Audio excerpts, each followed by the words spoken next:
बोलो भाई साहब, क्या लेना है? आम लेना था। आम कितना लेना है? 1 आध किलो लेना। 1 आध किलो? कैसे किलो है? ये 150 रुपया किलो है। 150 रुपये। हाँ। जामुन जामुन 40 रुपये है। 40 वाला कैसे? भोसरी के लेना है कि नहीं लेना है? बैंक को लेना है कि बकचोरी करना है? कितना लेना है?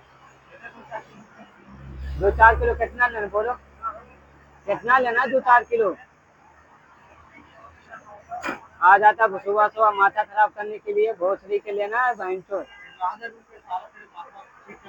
है? तेरा रूम पर मैं क्यों कर जाऊंगा? अरे नहीं जेबो नहीं जेबो, हम बिहारी है किया पहले समझ में। तो झारखंड के तो हम बिहार के किया। हाँ देख लो, समझ लो जे करना हो।